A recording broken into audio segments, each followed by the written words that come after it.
Hello, രാവിലെ തന്നെ ഞാൻ പാലക്കാട് നിന്നും ബസ്സും കയറി ശക്തൻ സ്റ്റാൻഡിൽ വന്ന് ഇറങ്ങി. ശക്തൻ നിന്ന് ഒരു ഓട്ടോ എടുത്ത് പോവാണ് കേട്ടോ. വേറെ ഒന്നിനുമല്ല, എനിക്കിന്ന് ഒരു PSC എക്സാം ഉണ്ട്. നമ്മുടെ തൃശ്ശൂർ ടൗണിൽ തന്നെയാണ്. സാക്രഡ് ഹാർട്ട് ഒരു സ്കൂൾ, എന്തോ സംതിങ് നെയിം ആണ്. അപ്പൊ അവിടെയായിരുന്നു എക്സാം. ഇതാണ് കേട്ടോ, ഇവിടെയായിരുന്നു എനിക്ക് എക്സാം ഉണ്ടായിരുന്നേ. അപ്പോൾ അവിടെ നോക്കിയപ്പോൾ നമുക്ക് ഈ കാണുന്ന ഫസ്റ്റ് ഫ്ലോറിലായിരുന്നു. അപ്പൊ വെയിറ്റ് ചെയ്യാണ്. അങ്ങനെ നമ്മുടെ എക്സാം ഒക്കെ കഴിഞ്ഞു. ഞാൻ നടന്നു പോവാണ് കേട്ടോ.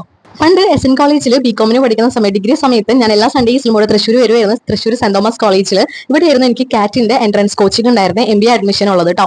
അപ്പോൾ ആ ഒരു ഓർമ്മയ്ക്ക് എനിക്ക് വന്നു. കാരണം എൻട്രൻസ് കോച്ചിങ് കഴിഞ്ഞ് സൺഡേസിൽ നമ്മൾ പോസ്റ്റ് ഓഫീസ് റോഡൊക്കെ വഴി അങ്ങനെ ശക്തിയിലേക്ക് നടന്നാണ് കേട്ടോ പോവാ. പക്ഷെ ഇപ്രാവശ്യം എനിക്ക് നടക്കാനൊന്നും പറ്റിയില്ല. നല്ല ചൂടായിരുന്നു.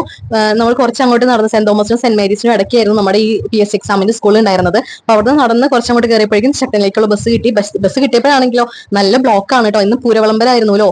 അപ്പോൾ ഫുൾ നമ്മുടെ തേക്കിൻകാട് മൈതാനം നിറയെ കച്ചവടക്കാരും ഒരുപാട് ഭക്തജനങ്ങളും ഒക്കെ ഉണ്ടായിരുന്നു. കണ്ടോ, ബ്ലോക്ക് കണ്ടോ, നല്ല ട്രാഫിക്കിൽ കിടന്ന് കുറച്ച് നേരം. അതുകൊണ്ട് എനിക്ക് കുറച്ച് വീഡിയോസ് ഒക്കെ കിട്ടിയിട്ടോ. ഇനി എക്സാമിനെ കുറിച്ച് പറയുകയാണെങ്കിൽ, നിങ്ങൾ 10th കഴിഞ്ഞിരിക്കുന്ന പിള്ളേരാണെങ്കിൽ ഇപ്പോഴേ വെക്കേഷൻ ടൈമിൽ PSC കോച്ചിങ് ജോയിൻ ചെയ്യുക, അല്ലെങ്കിൽ അതിന് വേണ്ടി പ്രിപ്പയർ ചെയ്ത് തുടങ്ങാം. കാരണം എങ്കിൽ മാത്രമാണ് നിങ്ങൾക്ക് ഡിഗ്രി കഴിയുമ്പോൾ നല്ലൊരു ഗവൺമെന്റ് ജോബ് അച്ചീവ് ചെയ്യാനായിട്ട് പറ്റുള്ളൂ.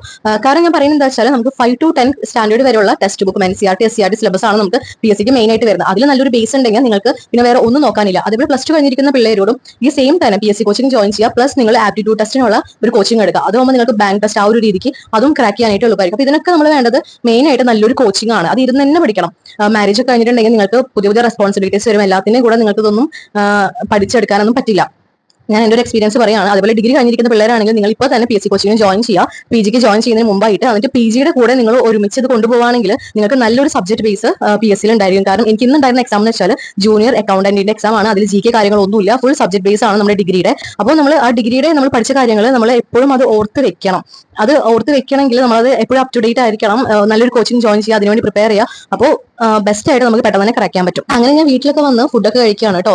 ചോറും ബീട്രൂട്ടും കൈപ്പയ്ക്കും കേടും. ഇത് കഴിക്കുമ്പോൾ തന്നെ നല്ലൊരു ആശ്വാസമായിരുന്നു. അപ്പോൾ ഞാൻ ജസ്റ്റ് ഒന്ന് ഫേസ് ഒക്കെ വാഷ് ചെയ്ത് കയ്യും കാലൊക്കെ കഴുകിയിട്ടാണ് ഫുഡ് കഴിക്കുന്നത്. ഇനി ഫ്രഷ് ആയിട്ട് ഡ്യൂട്ടിക്ക് പോകണം. അപ്പോൾ ഇതൊക്കെയായിരുന്നു എൻ്റെ ഇന്നത്തെ വിശേഷങ്ങൾ. സോ ഗൈസ്, അപ്പോൾ tata bye bye, see you next വീഡിയോയിൽ കാണാം. വീഡിയോ ഇഷ്ടപ്പെട്ടാൽ ലൈക്ക് ചെയ്യാനും സബ്സ്ക്രൈബ് ചെയ്യാനും മറക്കരുത് കേട്ടോ. ടാറ്റാ.